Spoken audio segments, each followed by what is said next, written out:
Thank you for tuning in for another episode of the MC Mechanics Podcast. Episode 8. Recorded on March 25th, 2024.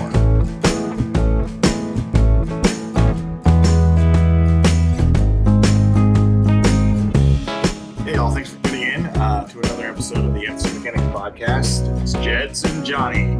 And Johnny. Johnny! Buddy. How are things in Kentucky? Beautiful. Florence, Kentucky. Trees are blooming. Magnolia tree out front's all full of pink leaves or pink flowers. It's just gorgeous. Yeah. We just we came back from Florida and we went through North Carolina and the trees are blooming there and Shan's like, oh my God, I could live here. I'm like, yep. It's pretty. Yeah. Did you go through Asheville or did you just go straight up the coast? We went Raleigh. We went to down. We went Raleigh, Durham, and then we took 95 back. And that was we followed Google Maps to try to get back fast because we got the winter storm. Yeah. And we were leaving Friday, going to overnight Friday with my buddy Wes from the BMW MOA podcast, Chasing the Horizon. And so we're going to overnight with him. But what ended up happening was the storm was moving in so fast that if we were to overnight Friday and leave Saturday, we would be coming home through a winter storm all the way through New York, which we're like, let's try to beat it. So we just said, we'll just drive it all in one shot. I will drive it all in one shot. That's what happened. From Florida? From Florida. Oh my gosh. Well, it's only supposed to be like 20 hours. Yeah, that's nothing. Yeah, it's nothing. Come on. I've done that on a motorcycle. So, get the family all set. We go up. We take 95. We follow the GPS, which has us go through DC and Jersey. I'm skeptical, but I go through it, and we get stuck in a pileup. And DC got stuck. The 2 hours we would have saved, we lost, and all the tolls. Then we had to pay tolls. We went over the Key Bridge, which is now in the water. Oh my gosh. We were on that bridge like 4 days ago. Man. And then we went through Jersey at like midnight, 11 o'clock Friday night. So, we saw all the finest Jersey had to offer on the turnpike. Almost got hit once. Almost hit someone because he passed out on fentanyl in front of us. Coming out of the toll booth, that was awesome. You look over and the guy's like this is sketch. And so that was it was a enlightening situation.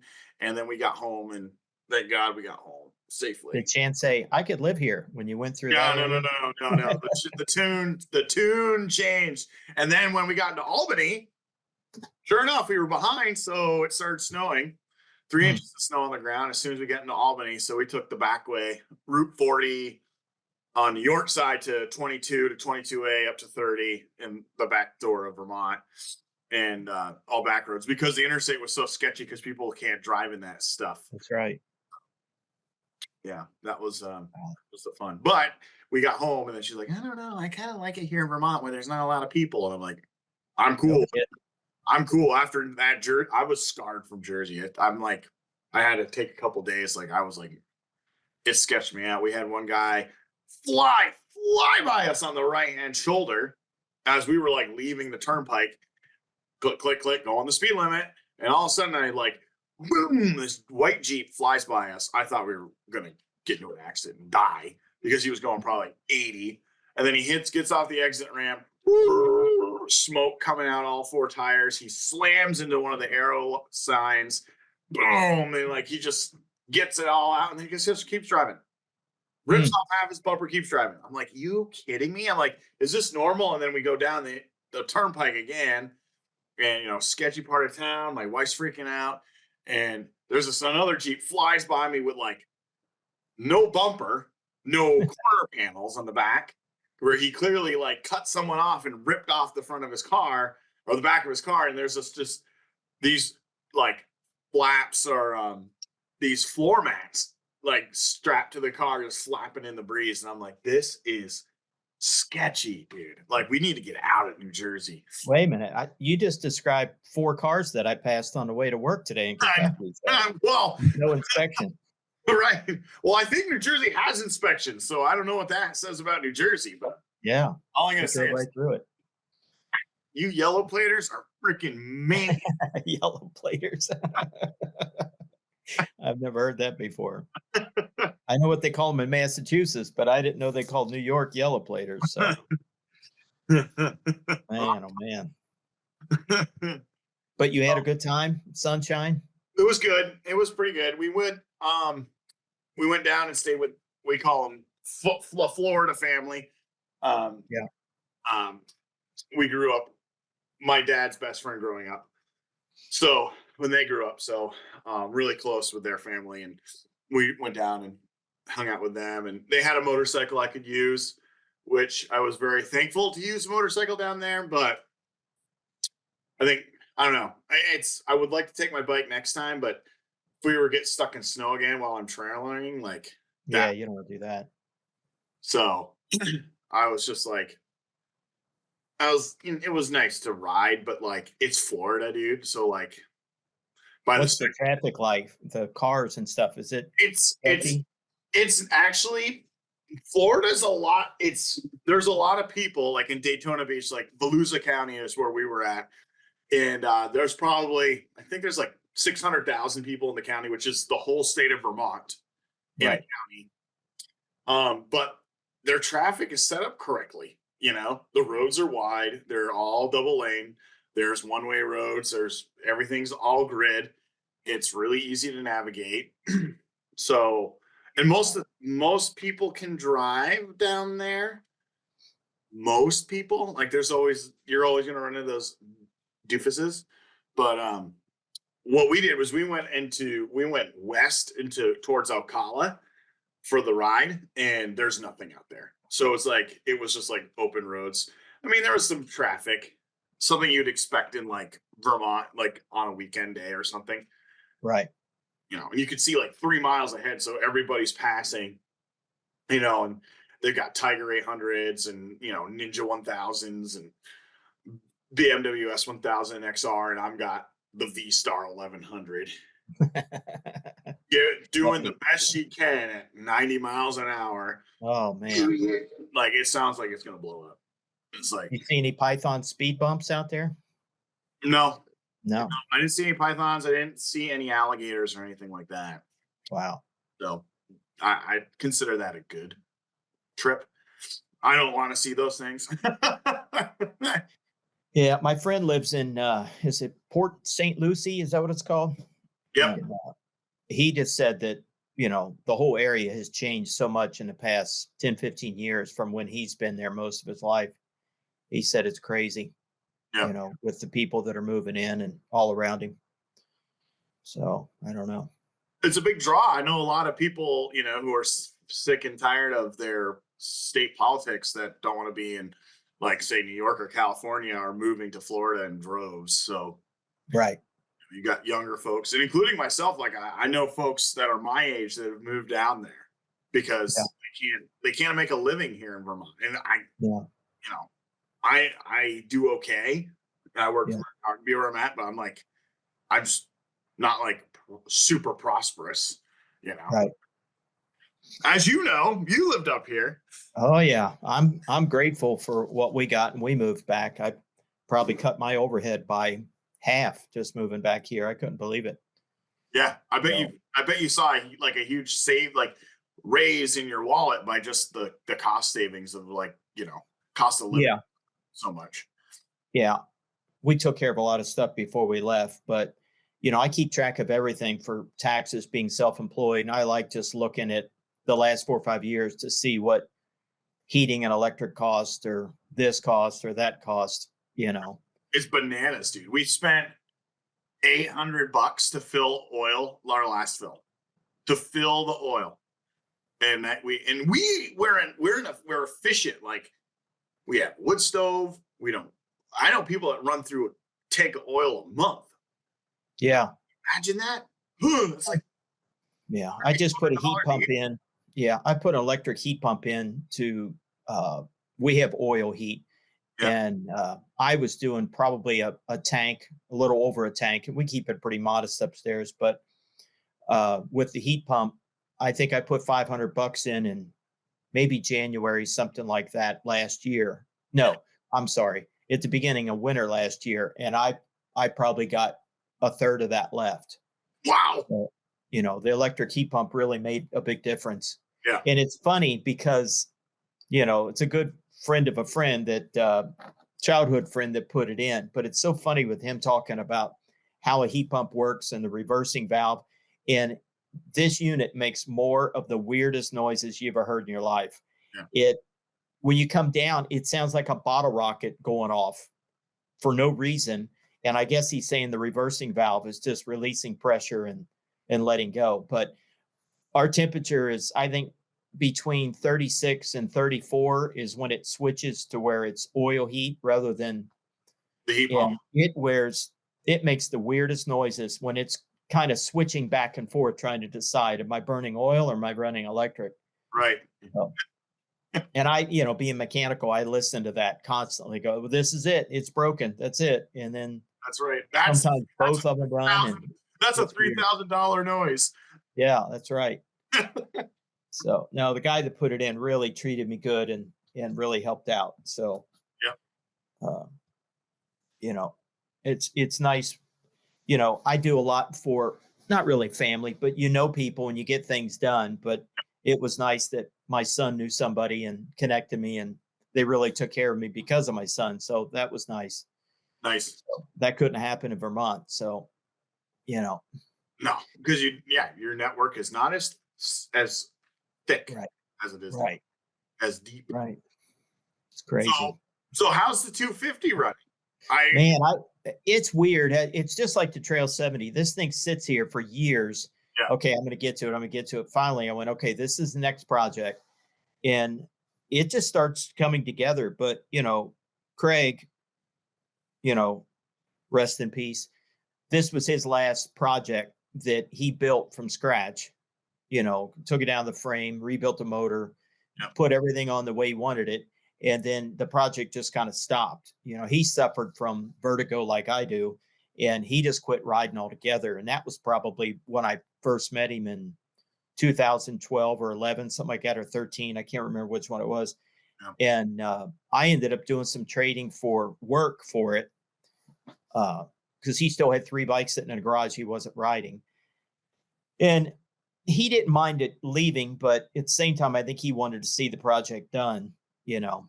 So I had to, he doesn't believe in turn signals because he inspects his own bike so he can pass it without turn signals. Right. The shop he worked at, I can't ride a bike without turn signals. I'm too much of a control freak. But so luckily he didn't cut any wires. They were all there. And I was able to put turn signals on a flash unit and get everything going. Right. The other thing is he took the ignition out of it and was going to come up with a secret on-off switch somewhere. Yeah. And it's so weird to have this box of parts that says SR250 on it.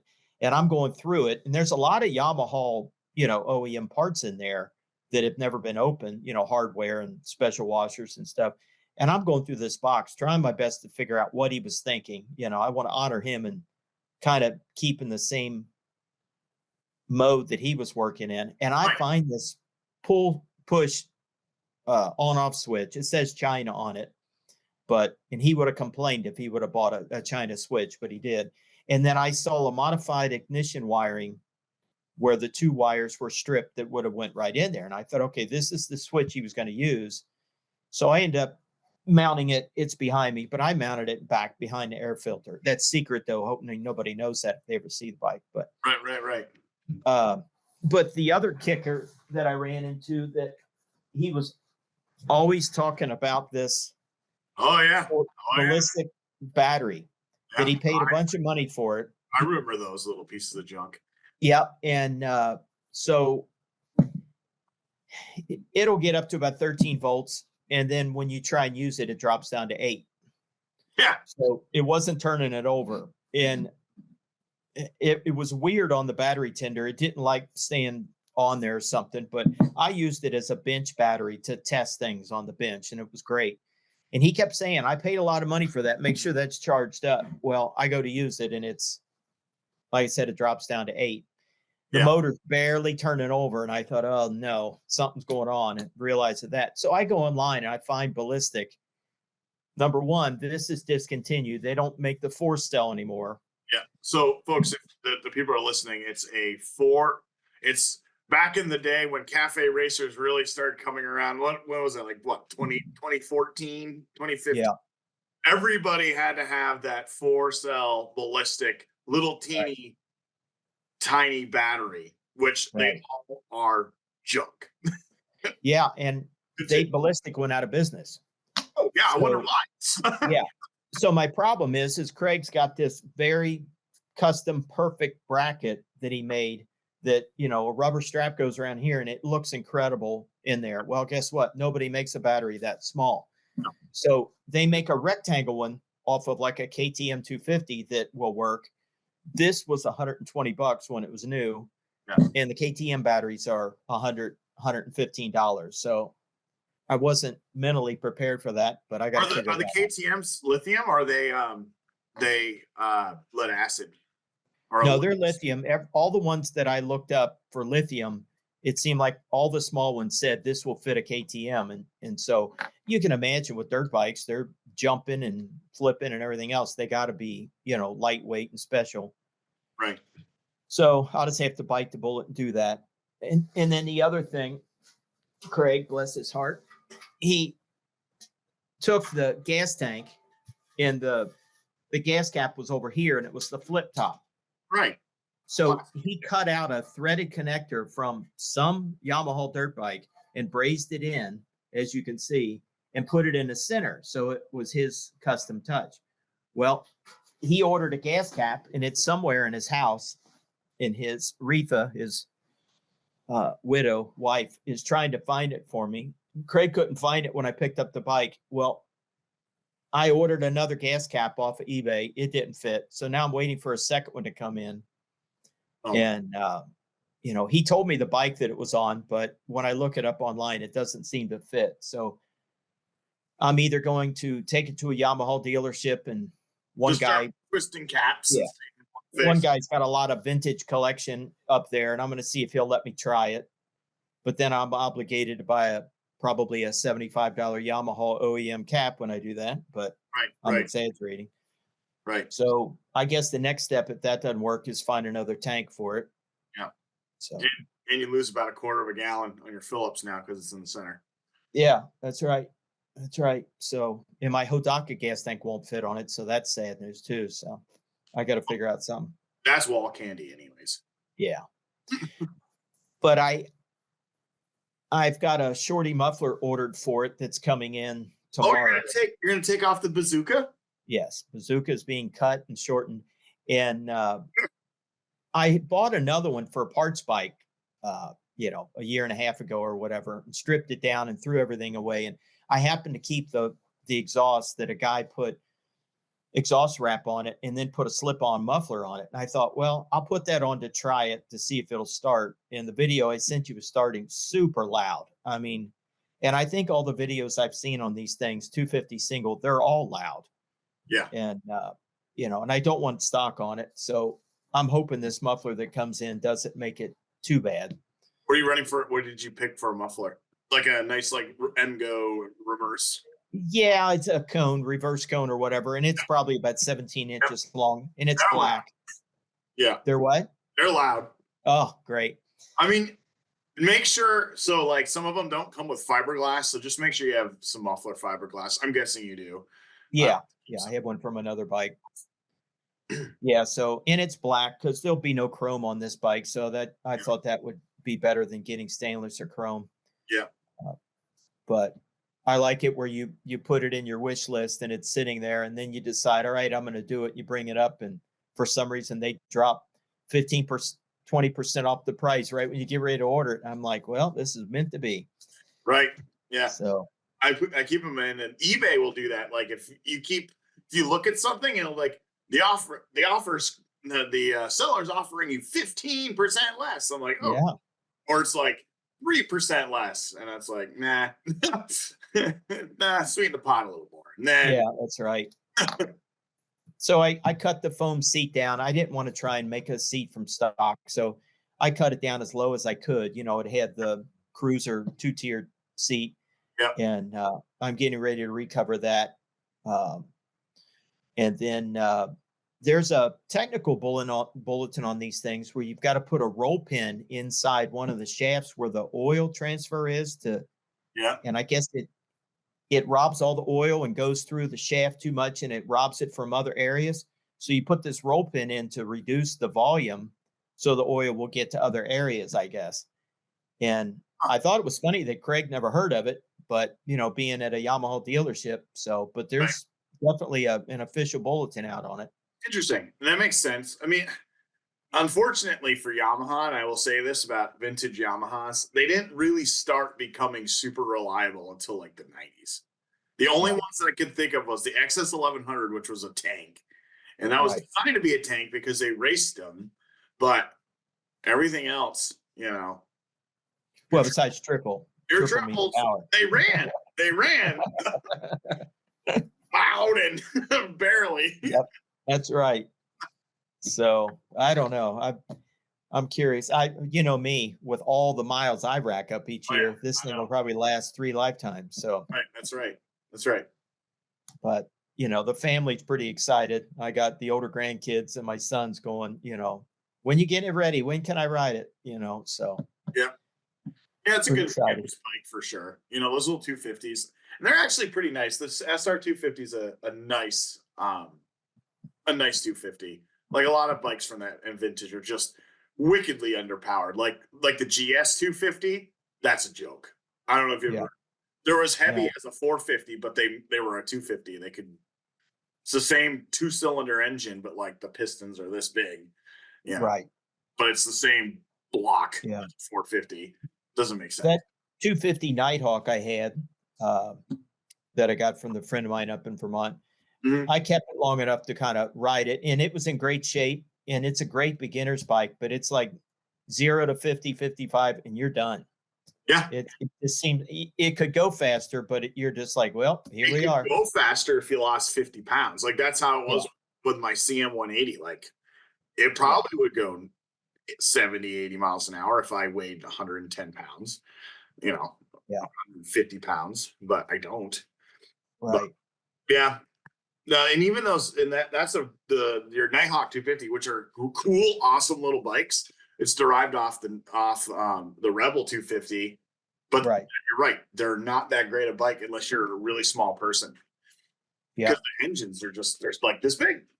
The twin. Yeah. The one that the girl that I sold it to, she drove down when I was in Vermont, down from Kittering, Maine, I think, to pick it up with her friend. And the way I sold it to her was I said, it's in great shape.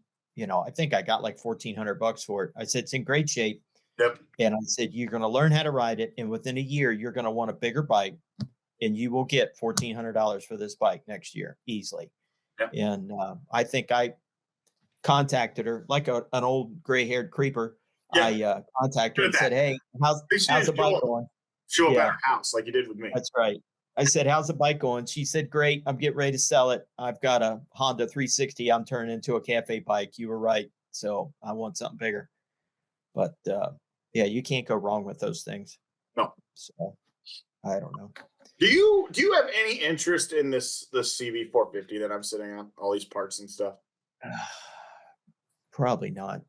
Okay. I don't know if I don't even know if we're gonna have time to this year for like a project. So I'm just like kind of trying to clear house, and I didn't know if it was something you'd be interested in. Because like I don't. I mean, I could probably sell the parts. Yeah. But no, I mean, if I was closer, you know that we would probably end up making a deal. I'll trade you. Yeah. What do you got? You got a V4 hanging out in there? Oh no, you got. No, I sold that. Gone. Yeah, I don't have anything. Deb didn't even remember the 250. She totally forgot about the deal I made with Craig on that, and it was sitting under a sheet in the back. So I said, my problem is the 3 bikes I have are sentimental value. I can't get rid of them, and I don't want to get rid of the triple. So what am I going to do? Right. And I was just thinking this morning, it's like when I get done with this project, what am I doing now? Because I don't really want to justify another one. So Well, I've got where a where 450. you live to justify another one. Yeah, So I justify everything. that's right. No, I wish I could. I think that would be great. Um, I was going to say BJ from Brickhouse Builds would probably take it in a heartbeat if he was close by. He loves the old Hondas. Yeah, I've got 2 motors, 1 frame, 1 tank. Supposed to get there's another box of parts. They're at this guy's sister's house, and I just don't have I don't know. I just feel weird about like talking to people's family members about Yeah. stuff that like I know he didn't ask for permission. He just gave it to her to say like, "Oh, this guy will pick it up someday." And I'm just like, Oh, wow. I was the guy that like snuck a motorcycle. That's the CB900 that I was supposed to rebuild for this guy, the guy with the gold wing. And I'm like, there's nothing to do with it, but what do you want me to do with this bike? Because I'm moving it for you. He's like, oh, we're just gonna hide it in my sister's barn and hope she doesn't see it. I'm like, Oh, okay, great. yeah.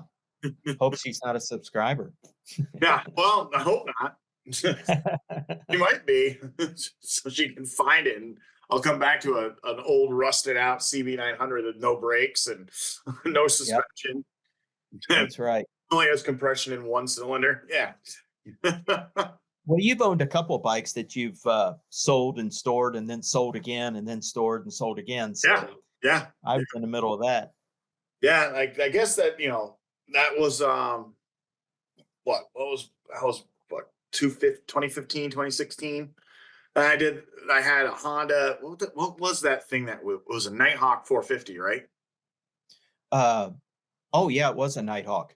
Yeah. A Yeah. CP Because Nighthawk we picked it 450. up together down in, that's the one that, Barry. It was in Barry, Vermont. yeah, one of them was the one where the brakes went out the week after we got back on my van.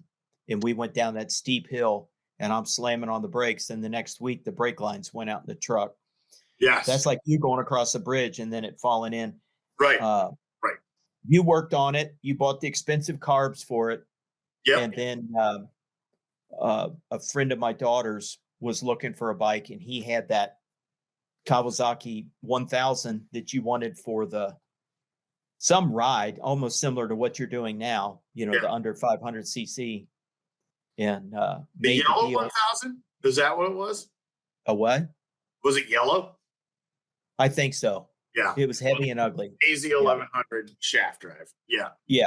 And you were doing, I don't know what you were doing, but you were doing some kind of It was like ride. a cheap bike ride thing, which I didn't end up doing. But Right. yeah. And then he bought it and never got his license, started it several times and, flooded it, fouled it, everything. Yeah. And I joked with him and said, come December, I'm going to give you $500 for it, to kind of build a fire under him. Yeah. And I ended up getting it for a little bit cheaper than that. Then when I sold it to a guy, he had a DUI and his getting his license any day then. And I delivered it to him and put it in his garage. I went, this bike's cursed. It's never been ridden. I think you rode it and then sold it and nobody else rode it on the road. And I thought this bike will never be ridden. It'll be sitting in a barn the rest of its life. So, Yeah. That Nighthawk I sold to some kid for $1,500 and marked up for inflation is probably like $3 million today. But no, I mean I was like, oh, okay. And then he said he was gonna pick it up. And he never showed up. And I think it sat in my shop for almost a year. Yeah, and I remember. I tried reaching out to him. I couldn't get in touch with him. And I actually called the cops because I was like, what do I do about this? Because I have this motorcycle. I need to get rid of it. And I don't really want to sell it, but I just want to get rid of it. And the cop basically said, you did a bill of sale. I'm like, yep. I'm like, he's like, there's no registration on this as of recent. Was it ownership's 9/10 of the law, or was it Possession. Possession's 9/10 of the law. So if you're in possession of the motorcycle and it's not registered yet, and so basically this kid gave you money, and I'm like, I don't know what to do with it because he never reached out to me. I couldn't get in touch with him. I don't know if he like disappeared or where he went. I think he was like I think he was like from a different country. But yeah, then you and I traded it. Right. Then you got it back again. And then you traded it. Yeah, you traded it. I set the whole thing up. I was the middleman, and there was some discussions on the value and stuff of the other one. But I think he got another bike, and the last I heard, I don't know if he ever got his license, started riding or not. But he had other friends that were riding, so yeah, I don't know. Whatever, it's gone. I don't want to think about it. That's right. So yeah, Honda Twins. Yeah, it was a good engine. It was a nice little bike. It was just a Honda. Right. That's right. I have somebody in mind on those 450s. I will ask for you. So. Okay. Yeah, if you could just put your feelers out, and if anyone's watching wants a couple CV 450s for stupid cheap money, I'd probably let them go for cheap. I just want to clean them out. I don't have time. This year I'm all about riding. I'm going to try to like put as many miles on as I can, and that means I'm riding, and when I'm wrenching, it's just oil changes, tire changes, stuff like that to keep the Bonneville going.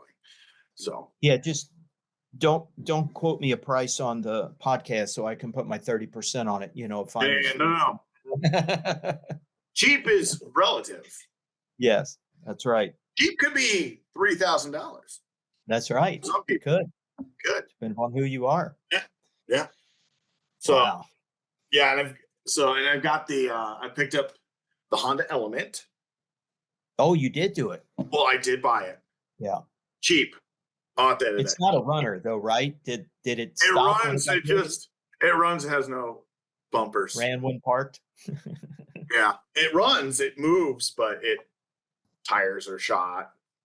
Front end needs work, and I don't know. The guy I got it from said, "Guarantee I'll get a sticker for it." I'm like, "You guarantee?" He's like, "I guarantee." I'm like, "All right, if we can get a sticker on it, I'll buy it." An inspection sticker? Oh my gosh. I saw the picture. How are you doing that? I don't know. I gotta fix it first.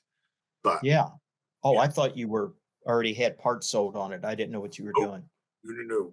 I mean, the reason I got it was because of the inside. It's like, oh, that's a good K24. The engine's worth $1,000, $1,200. Yeah. At least an all-wheel drive 5-speed system is worth $1,200. So I was like, that's money I could liquidate and just pull parts off. But I kind of want to do it. I don't have time. Like I said, I gotta fix it by its time.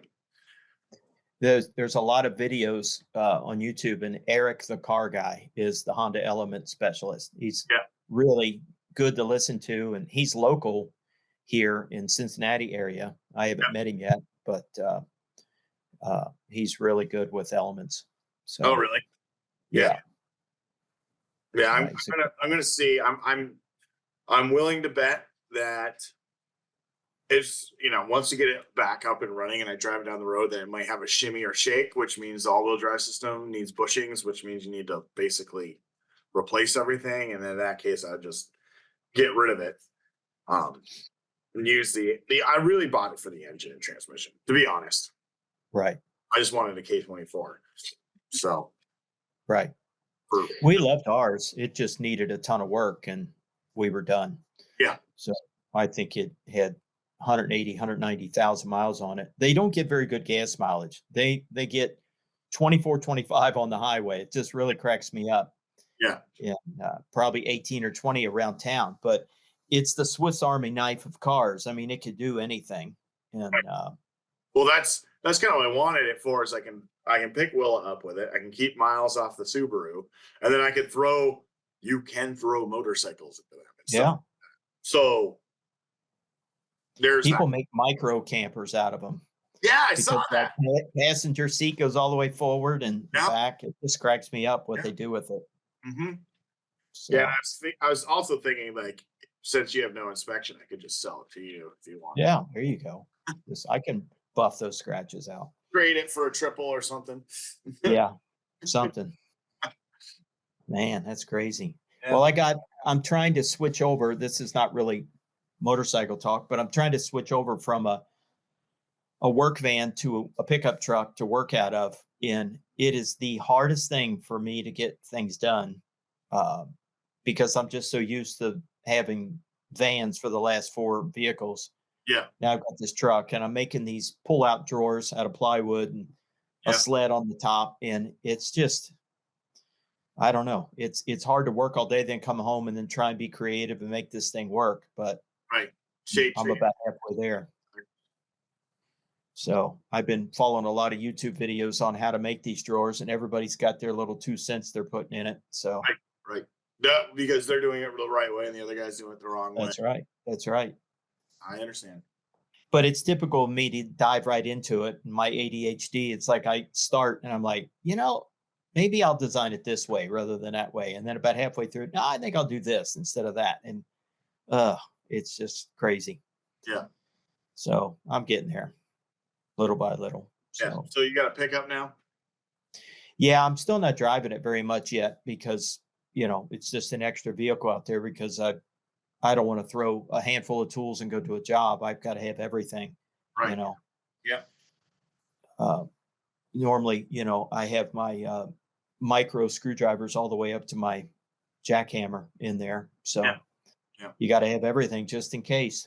So Mm-hmm. Mm-hmm. that's going to be the other thing is trying to reduce things down and put it in the truck rather than hauling it in this moving storage van, everywhere. Right. So, and I bring a lot of hardware and stuff with me just in case I don't have to run to Home Depot every 5 minutes. And so What kind of it's truck going did to be interesting to see how I work it out. what But kind of truck did you get? a Chevy Sierra, I guess it's an extended cab. So it's only got a 6.5 foot bed. I Oh, found a cap for it. And I'm going to go to the junkyard and get some rooftop carriers off a SUV or something and put on the fiberglass cap so I can at least haul long trim or something. stuff like that. Yeah. Yeah, I don't want to put too much weight on there, but I want something on there. Yeah. And my van, I can put 16 foot on the roof rack, but I can put 12 foot inside and makes it really nice, and keeps it dry. So it's going to be weird trying to switch everything over. Yeah. But I don't know. Maybe change is good and I'll reduce the size of my jobs and not do these big ones. And I did work a trade and I got a little utility trailer this week. Is it a 5 foot by 5x7? 8 foot. Oh, Do what? it's a 5x8. Yeah. So it's got the expanded metal on it, the grills. So I'm going to take all that off and put decking boards down and get that fixed up. So I'll be able to haul sheets with that. Yeah. Or a I motorcycle. don't like trailers. Yeah, or motorcycles. That's right. It would be weird to have a truck with all your tools and you can't haul anything at the spur of the moment, when you're on marketplace. So That's right. That's right. It's like, ooh, yeah. How much did you want for that? let me That's borrow somebody's truck and I'll be right over. Yeah. I wish I was in a position to keep the van and just leave it empty out there for stuff, but I can't do that. I got to get rid of it. So,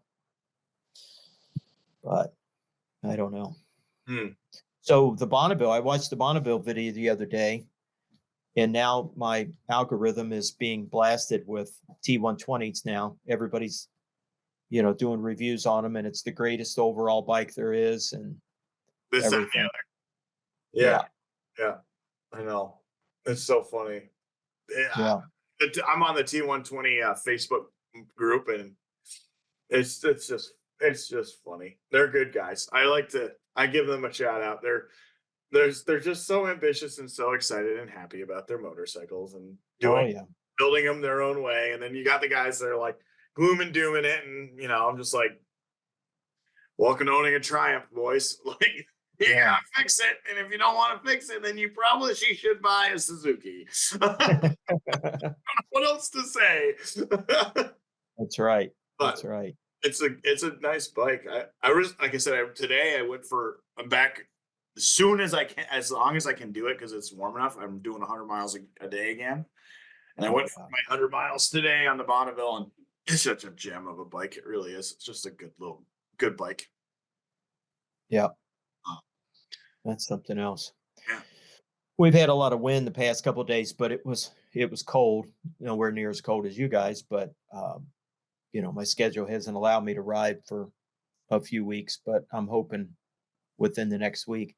It's funny, towards the end of March here, everybody's cutting grass. So I noticed today on the highway that about every third vehicle was a pickup truck hauling a trailer with a bunch of lawn equipment. They're already cutting grass down here. I just can't believe it. Yeah. And when I was working on the drawers out there for the truck, all I heard was one motorcycle after another going down the highway. I was like, wish I was doing that instead of working on this, but it'll get there. You'll get there. You'll be able to get your 55 miles. That's right. That's right. 55 miles a year. My 100 miles in the month of April. Golly. Yeah. No worries. Yeah. I'll ride for you, Johnny. That's right. I don't know. Well, I'm glad the weather wasn't good because I was in an attic today running wiring for ceiling lights for my daughter in her condo. It's one of those condos where they put nothing in the ceiling and put a wall plug for a light switch. Yeah. And I thought, I can do this. I must have went up that ladder 17 times to crawl around on the attic, trying to balance on 2-foot wide, joists or whatever trusses to try and get these wires in and drilling holes through the drywall. While my grandkids are yelling, "What's this tool do, Papa?" And you're like, "Don't touch that." So it was fun. Yeah, I had a deadline. I said I had to be done by 4:30 to get home to get ready for this, and I got done at 4:25, I think. Yeah.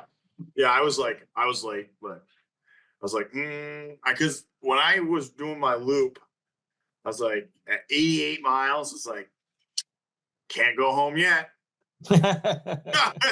So I went to another loop. Here, I thought you were stuck at work with an emergency. Here, you're out enjoying yourself. I'm like, you're late. What am I doing? Yeah, I'm riding. Sorry. And then I walked in and the dog's freaking out. And I'm like, what time is it? I'll sit down and it's 6:03 and it's like, hey, where are you? I'm like, oh boy, I'm getting everything set up. I thought it was a little earlier than that. Oh, well. Well, the email always has weird times in it. And I realized it said something like United Kingdom time, 10 p.m. to 11 p.m. or something. I'm like, what is this? It's the weirdest thing. Yeah. So, I don't know why it does that. So is the snow gone today or leaving this week? It's going to be gone probably tomorrow. It's supposed to get really heavy rain again.